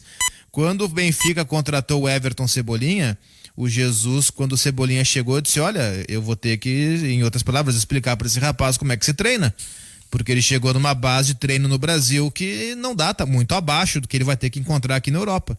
Foi outra crítica, de novo, tem aí a rusga, aquela briguinha de vaidade do Jesus com o Renato, mas também foi uma porrada no jeito que o Cebolinha chegou no Benfica em termos de preparação e de treino, né? Bem, eu tenho a Doca conosco, ela vai nos dar um recado do XY8 e depois a gente vai fazer um intervalo. Doca, querida, boa tarde. Bom dia, Chuchu. Tô chegando aí com dica, claro, do XY8 para você tá sempre pronto, para você tá o cara, tá firme, forte, rígido, viril, com energia, vitalidade, disposição, cheio de amor para dar, porque essa pandemia mexeu com tudo, com a nossa vida profissional, social, afetiva, sexual, mas não dá para se entregar. Vamos amar, porque sem amor ninguém vive. E claro que XY8 é você amando muito, é você sempre pronto, é você com energia, vitalidade, disposição para tudo na sua vida. Ele é o afrodisíaco, o energético sexual natural que levanta a tua moral. E tem duas opções de consumo para você: solúvel, comprimidos, e ele é destinado a homens de todas as idades. Quer sentir, dar mais prazer? Bora XY8, é você sempre pronto, é você o cara. E onde você encontra XY8? Farmácia São João, associadas, ou pelo nosso site nutracêuticapraiamar.com.br. Tá ok, Chuchuzinho? Um abração pra você. Bem. Boa tarde. Tchau, tchau. Obrigado, querida Doca. A Doca hoje deixou um áudio de estúdio, então tá diferente daquele jeito meio... Um geladão. Que ela vem assim com aquelas pitadas de malícia na linha do telefone. Muito bem, obrigado, Doca, querida. Bom, atendo a alguns recados e brevemente a gente vai pro intervalo. O nosso Rubem tá dizendo: Tchê, o Colorado joga Libertadores hoje, vocês repercutindo a mágoa do Painato. Aí eu respondi pro nosso querido Rubem, é da dinâmica, Rubem, a entrevista foi ontem. Brigadão, querido. Tá ali com o menino dele, de óculos no perfil, barbudo, boné na cabeça. Obrigado pela audiência. Abraço, Rubem. Saúde Rubem, pra meu família. querido, debatemos 1 hora o Inter na Libertadores. Sim, foi na largada, né? A gente ainda vai entrar num acordo com o ouvinte de a gente falar as coisas na hora que o ouvinte ligar o rádio. O ouvinte, ele quer ligar o rádio, agora eu quero que eles falem sobre isso, mas ele perdeu o momento que a gente falou sobre isso. Entra no Facebook ali, vê a primeira parte do programa, tem um debate bem feito sobre pressão, sobre o adversário, sobre movimentação dos jogadores do Inter. É assim que funciona, entendeu? Um abraço, Rubem. A ouvinte tá dizendo assim, ó, como é o nome? Ah, Dona Cris, ela tá dizendo assim: eu não estou iludida, ela dá bom dia, Zé, eu não estou iludida, acho que o nosso time ainda tem muitos problemas, um deles é a lateral esquerda. Pergunta por favor ao Guima e ao Oliveira se o menino Tobias pode jogar por ali, me falaram que no último jogo sub-20 ele jogou já na esquerda e jogou bem. Se perder o Grenal vai ter pressão sim. Não me arruma problema, Dona Cris, esse assunto já tá superado. Mas aí então, vocês acham que o Tobias pode jogar? O Vinícius Tobias é lateral direito e ele não é o próximo da fila. É que por algum motivo se colocou muita mídia em torno dele. O motivo é fácil, né? O interesse do Shakhtar no futebol dele. Mas o Vinícius Tobias é um lateral direito 2004 do Inter. Antes do Vinícius Tobias tem ainda o Lucas Mazzetti, que também é lateral direito e que tem um futuro muito bom e para mim é o melhor cruzamento que existe no Beira-Rio hoje, do Lucas Mazzetti. Agora o Tobias é para depois dele. Confesso que não vi o último jogo do Sub-20 do Inter, não sei se jogou na esquerda, mas ele é lateral direito, assim como o Lucas Mazzetti. O lateral esquerdo que tem o Inter abaixo do Moisés é o Léo Borges. Quero ver mais um pouco esse Mazzetti, Oliveira, vou te dizer por quê. Eu não, acho que no Grêmio tinha um lateral chamado Ricardo.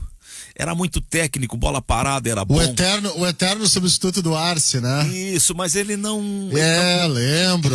Era uma palha, né? É verdade. Aí não adianta. Eu achei muito leve o menino. O Grêmio teve três fenômenos de lateral direita que todo mundo depositou confiança. Um deles, há 2 anos estavam pedindo para que voltasse pro Grêmio. Os 3 fenômenos recentes são o Ricardo, porque ele entrou naqueles jogos de time B e fez um gol de falta, eu acho. Um golaço. Aí, o substituto do Arce e o Marco Antônio, que era o lateral direito, reserva do Arce, era bom jogador, tá? Marco Antônio era bom jogador, desempenhava bem a função de lateral direito.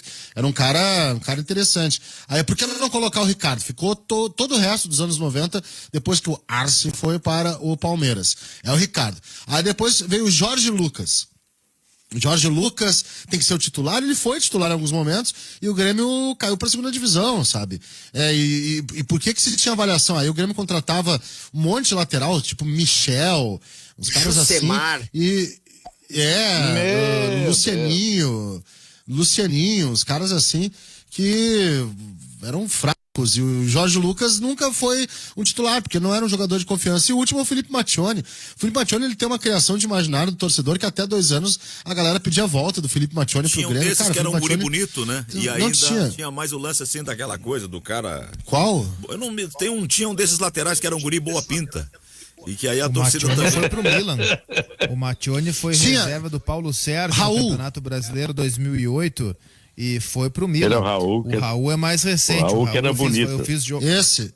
O Raul, eu fiz jogos dele na base, é um lateral que não sabia marcar, tinha uma dificuldade imensa na marcação. E o Raul... E quando foi promovido ali pra sub-20, que começou a pegar o pessoal com mais corpo, perdeu a vantagem física que tinha. E o Raul era o mantra do torcedor, né? Todo mundo pedia o Raul, o torcedor mandava na interatividade. É o guri de Por que não Cascavel. levar o Raul? Em geral, o torcedor pede aqueles que eles não conhecem, né, pra ver jogar. E o Lucas Mazetti, tu disse que quer ver mais do Lucas Mazetti, é evidente que tu quer ver mais, até porque tu e todos que acompanham o profissional só viram 12 minutos do Lucas Mazetti.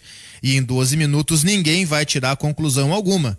Até porque em 12 minutos tu não pode concluir nada nem de craque nem de pereba. Eu tenho um 12 amigo... minutos é o tempo que o Lucas Mazetti tem no profissional do Inter. 12 minutos contra o Corinthians, último jogo do Campeonato Brasileiro, machucou o Heitor, não tinha outro no banco, entrou o Lucas Mazetti, é o tempo que ele tem no principal, 12 minutos. Então, no principal, ninguém vai ter opinião definitiva nenhuma sobre o Lucas Mazetti. E aí recorre a quem? Recorre a quem viu os jogos do Lucas Mazetti na base. Eu tenho um amigo do departamento de esporte que diz assim, eu olho ali, eu ponho o olho, eu já vejo se dá ou se não dá e tal. Eu ainda não cheguei a essa capacidade, Guimarães, eu tô esperando Não, um pouco ninguém mais. chegou a essa capacidade. Tô esperando um pouco mais pra ver um pouco mais, mas achei um cara leve. Mas Até porque olhar eu acho na legal base essa não é a mesma criação. coisa, né? Tu tem Essa criação de imaginário, assim, sabe, Gude? Diga. É que existe essa criação de imaginário, foi com os laterais direitos. E tem outras posições também de jogadores em que há uma... E já passou por mim também, eu acho que tem jogadores que foram um pouco aproveitados aqui, que poderiam ter uma vida maior. Mas o lateral direito do Grêmio chama atenção realmente. E o Ricardo é uma lembrança muito interessante. Mais recente foi o novo do Arthur, Arce, né? O Grêmio, depois do Arthur, sempre ficava imaginando, a torcida, todo mundo, qual é o novo Arthur. Como uma época houve com o Falcão, qual é o novo Falcão? Queria que fosse o Cléo, queria que fosse não sei o quê. Sempre tinha a ideia de que um cara loiro, alto de volante, o Ademir Keffer, não sei que pode ser o novo Falcão. Mas essas coisas são distorções de avaliação. Cada um Deixa eu mandar um abraço. representa a si mesmo. Deixa eu mandar um abraço aqui pro colega Lucas Rivas. Opa! Que figura é Lucas Rivas? Vacila. Um dos seres humanos mais peculiares. Ele tá lembrando aqui laterais direitos, lembrou do Tony também, lateral direito que jogou no Grêmio. Luxemburgo trouxe no interior de São Paulo. Tá jogando Isso, Paulistão ainda. Esses dias li uma escalação, o Tony tava jogando ou no São Bento ou no Santo André, uma coisa assim. E aí ele já falou de Gilberto, né? Que foi um dos grandes ídolos dele na história do Grêmio e que ele classifica como um jogador de panturrilhas pitorescas. Sim. O Wilson Gilberto. de Novo Hamburgo diz: um grupo queria a saída do Renato, o Nestor numa manhã cobrou resultados do treinador. Ele está se referindo a uma manifestação no Agora, aqui da Rádio Guaíba. E aí ele conclui, diz assim: boi de piranha, bem dito. É o Wilson Novo Hamburgo que está com a gente com o rádio ligado. Muito obrigado, Wilson. Sou fã da Rádio Guaíba há muito tempo. Eu só não curto as mídias sociais e não tenho compulsão por emitir opiniões. O cara gosta de ouvir puramente, simplesmente isso. Como é o nome dele? Coisa boa, cara. Ô Zé. Ô Zé, Seu Arli, essa do boi, muito obrigado. Essa do boi de piranha é minha veia do interior, em que pese eu nunca ter atravessado o Araguaia no lombo de um cavalo, né? Mas tudo bem. Vamos lá, vamos pro intervalo então. Rafael Silva diz: hoje tu me derrubou da cadeira aqui no serviço na hora que tu falou. Não voto em mentiroso. Não, eu voto em mentiroso, mas quando eu descubro que o cara é mentiroso, eu caio fora, é isso. Um abraço, Rafael. Todo mundo erra na vida. Vamos fazer. Eu já votei muito mentiroso também, viu? Eu já votei muito mentiroso, já votei muito. Enfim. Eu geralmente. Orestes, eu geralmente não me arrependo. Os únicos votos que eu não me arrependo são os que perderam a eleição. Eu tenho um amigo muito mentiroso que ele diz o seguinte, ó: eu conheço o jogador só no caminhar. Aí é brincadeira. Né? tem esse, gato mestre de redação. Gato mestre de redação. Que esse tempo aí, cara, tinha aquela lenda de que o Foguinho olhava pro jogador que nem cavalo e pela arcada dentária ele dizia se era bom jogador ou não. Isso aí acabou, cara. Quem vai dizer se o Lucas Oliveira Mazetti vai ser bom jogador ou não depois de ver ele por 12 minutos, me desculpa, torcedor, o cara tá te mentindo, porque não tem como saber se vai ser bom ou mau jogador em 12 minutos. Bem, Lauro José de Quadros, viu, Zé? Lauro José de Quadros. Este reconhecia o rengo sentado e o cego dormindo. Era bonito, mas o Lauro era carismático, falava bonito. Bem articulado, correto no português, e era, bom, enfim, o Lauro foi um grande comentário. E é nosso ouvinte, às vezes está com o rádio ligado. O Cosme Rimoli Guimarães está dizendo que os jogadores da seleção deverão ser liberados para furar a fila da vacina. O Ministério da Saúde liberará hoje os atletas que vão disputar a Olimpíada. A CBF acredita que os jogadores da seleção que estão nas eliminatórias de Copa América terão o mesmo direito. Bem, intervalo e já voltamos. 15 minutos para o meio-dia, temos para 1h. Meio-dia e 45 marcou o eletrônico. A hora certa é Carrefour. Temos a alegria de ter aqui no estúdio presente conosco o Cristiano Silva. Boa tarde, Cristiano. Boa tarde. Que bom que tu chega, né? Às 5 da tarde, tenho esperando futebol. Errou a hora que nem aquele outro colega? Não errei. Sabe que isso eu aprendi com o Dario Pereira. Passarinho que acorda cedo bebe água limpa. Quando o Dario Pereira treinava o Grêmio. Pode ser que tenha sido esse o único legado que Dario Pereira deixou em Porto Alegre na sua passagem. Uma frase de efeito. Uma frase de efeito. Mas vamos lá, eu só entrei aqui para discordar de todos vocês. Opa. Da parte que escutei, estava agora no... Já tinha se acalmado o debate, para pegar fogo de novo. Eu fiquei sabendo que teve entreveiro aí, ainda bem que tá todo mundo em casa, senão eu ia puxar as adagas aí, jogar os brincos para cima, aquela coisa toda. Mas eu só quero dizer que eu discordo de todos vocês que, sim, senhores dirigentes, vocês têm que falar. Tem que falar aquilo que pensam. Renato, você tem que falar. Não adianta, o dirigente não deve falar o que... Tem que falar, dirigente, principalmente quando eu ligar. Aí você atende, fala, e fala bastante para eu botar no ar aqui na Guaíba, no Gol. Na janela, né? Meu camarada, não é, eu gosto, nós vivemos disso, porque agora o Renato confirmou aquilo que o Pfeiffer dizia na época, que eu publiquei, que se dizia aqui na Guaíba. O Renato ouviu toda a reunião, o Renato estava sabendo de tudo da reunião, o Renato estava no quarto do hotel dele, estava escutando, já sabia os bastidores da reunião. E foi o Renato que pediu para ir embora, não foi, chegamos num comum acordo, Grêmio e Renato. Não teve comum acordo, cara. O comum acordo foi aquilo que o Renato disse ontem em rede nacional. Minha mulher ligou, faz as malas e vem embora, e eu fui embora. Renato virou os arreios e foi embora. Quando a imprensa diz o que aconteceu... e não vem a público as partes envolvidas para confirmar, a imprensa passa por mentirosa. Por exemplo, quando o Pfeiffer disse aqui o Renato foi embora, ele pediu para ir embora, não foi como um acordo. Aí veio um monte de ouvintes, viu, imprensa, Ive, e que não sei o quê. Ali o presidente disse que foi, que... Eu tô, claro que... Aí vem o Renato e disse, não, eu fui embora, eu pedi para ir embora. Por quê? Porque não era mais consenso, não tinha mais...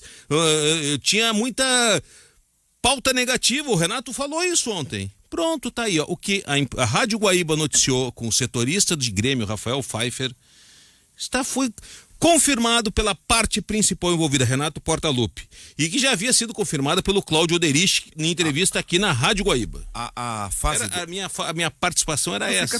Fica tranquilo. Porque eu quero dizer assim, sim. Dirigentes, falem à vontade, vocês têm que falar, porque se não é para falar...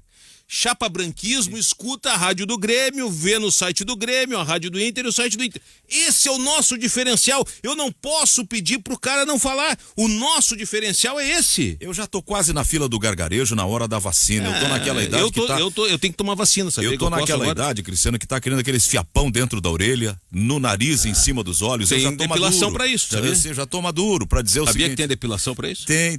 Sabe que eu fui no salão que a minha mulher faz os pés e frequenta, eu fui fazer a unha dos pés. Tava um casco de cavalo, velho, né? Fui lá. Imagina, estacionei Opala na frente, desci de bombacha, alpargata. Só eu num salão chique cheio de mulher, aquelas perucas e blá, blá, blá. O cara queria te depilar. E aí veio a mulher, a manicure, e começou a cortar o unha dos pés. Eu perguntei, e aí? Vem muito homem fazer depilação? Vem homem depila os cabelos da orelha, do nariz, do peito. E eu fui pra sacanagem, né? Tá, mas vem cá, tia, e das partes íntimas, porque faz depilação em mulher. Assim, alguns vêm, mas eu não faço. E eu, por que tu não faz depilação?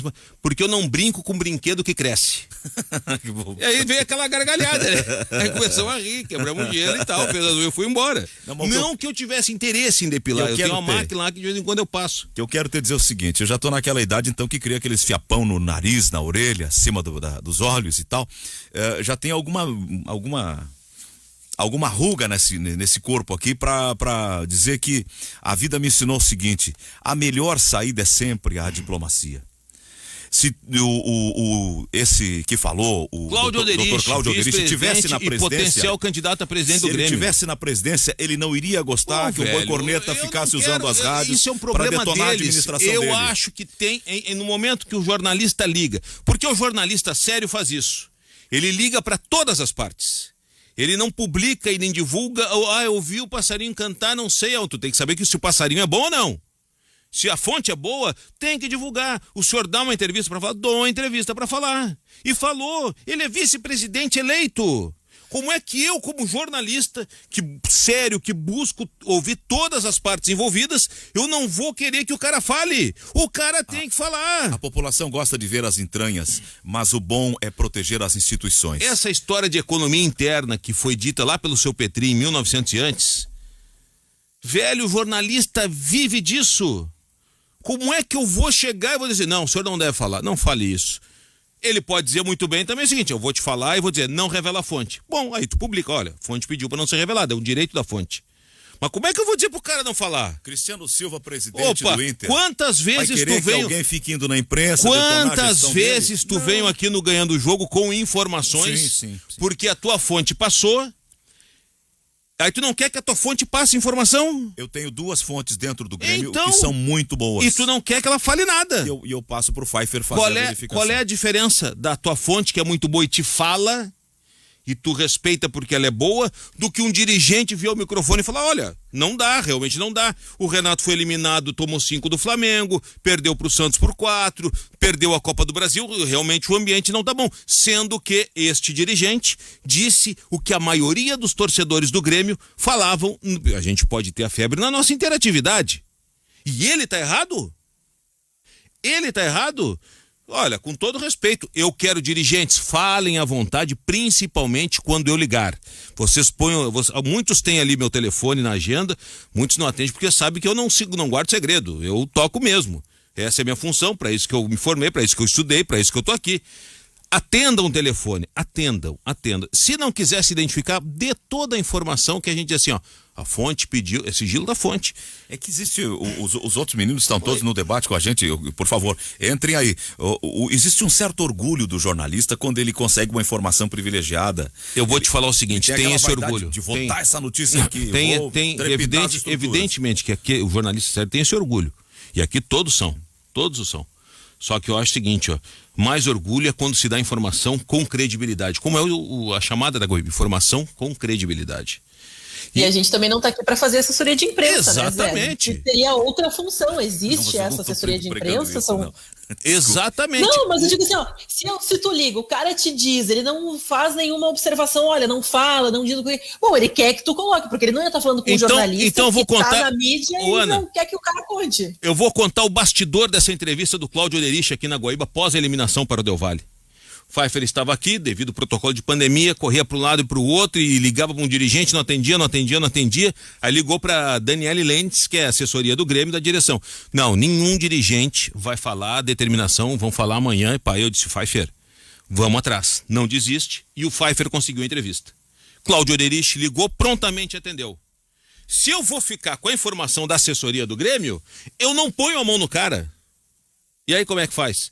Jornalista tem que tentar, é que nem tu ir atrás da pessoa que tu tem interesse na noite. O não tu já tem, vai atrás do sim. O sim entrou aqui, chutou o pau da barra, ela nem chutou tanto, ele deu a realidade que todo dia se debate no Ganhando Jogo, se debatia na época. Ele deu a realidade, é uma palavra oficial do Grêmio. Isso é verdade, só dá match quando o cara... Só tem uma coisa aí, né? Atrás. Uma coisa, eu Não é, concordo Guti? com o Cristiano sobre o nosso interesse jornalístico. Só que aqui a gente não fala somente da gente, né? A gente está falando como as condutas devem ser feitas no nosso objeto de análise, que nesse caso é o clube, é o Grêmio. Eu quero que eles falem tudo. O Renato várias vezes me incomodou como ele tergiversava nas coletivas. Eu entendo o que o Cristiano quer dizer quando ele fala o diretor tem que falar e tal. Só que aqui a gente está analisando não só o nosso interesse, a gente está analisando também como os clubes conduzem. Mas, ô como as coisas Gutierrez, são feitas. quantas vezes tu foi pra uma coletiva que tu vê que o cara tá mentindo descaradamente na coletiva? Várias. Descaradamente. Às Ele vezes não é tá nem mentir, mas tochando, é ele tá enrolar, manipulando. é tirar pro lado. É Exato. fazer o papel dele, que é proteger. Ele é uma parte interessada no processo, então ele tem que proteger, seja o elenco, seja a direção, seja o próprio discurso e a instituição. Por exemplo... O Romildo, eu digo assim, a Dani não tá errada em te falar aquilo, porque esse é o discurso que se quer pelo presidente, e eu mas não sempre tô- vai existir a outra parte que não quer falar aquilo. E Não, o peraí, Pfeiffer e o todo jornalista? mundo aqui é cego, todo mundo aqui é burro. Não tá errado em buscar fazer com o cara. Ó, o senhor fala, falo. Porque claro. senão, o que eu tô dizendo assim, senão tu morre na casca. Tu fica na mesmice.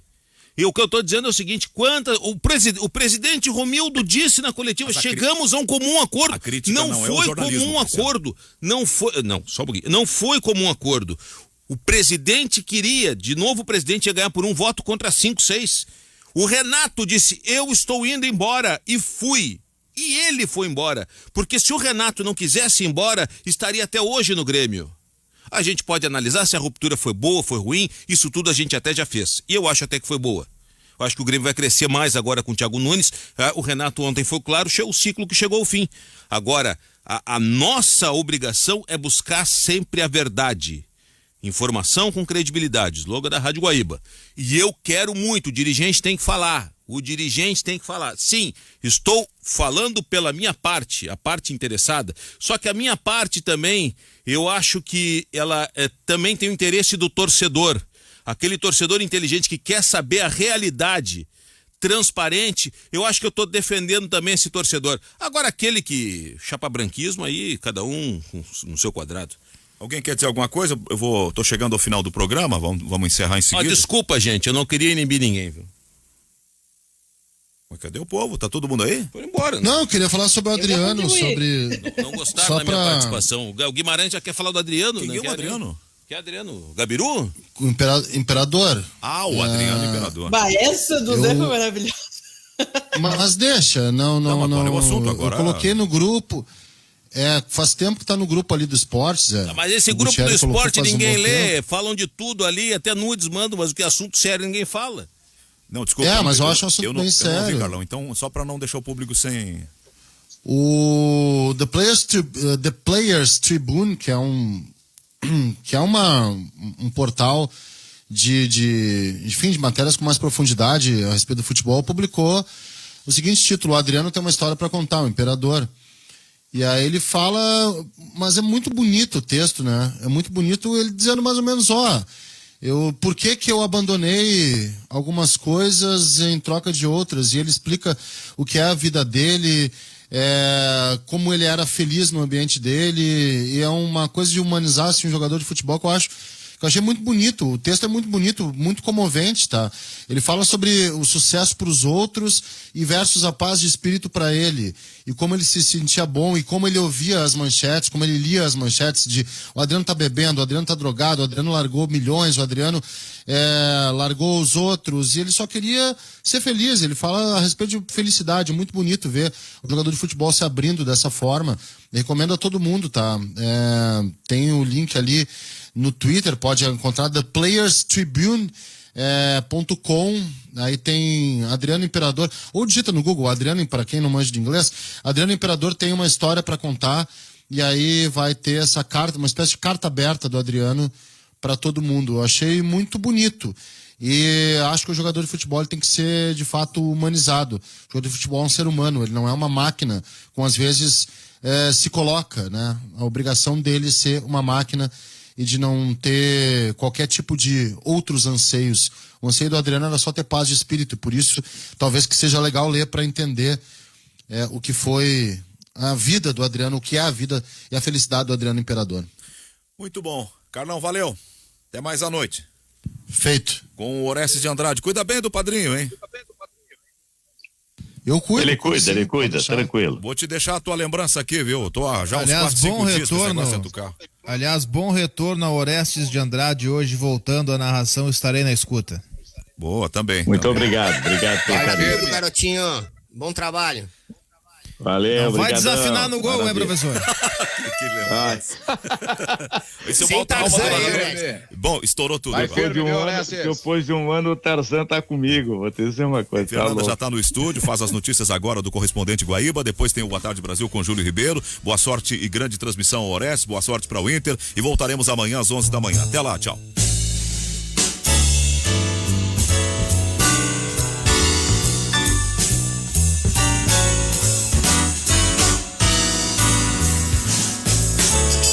Ganhando o jogo. Serviço, utilidade pública, informação com credibilidade. Rádio Guaíba, 101.3 FM, 720 AM. Em qualquer lugar do mundo. Guaíba.com.br.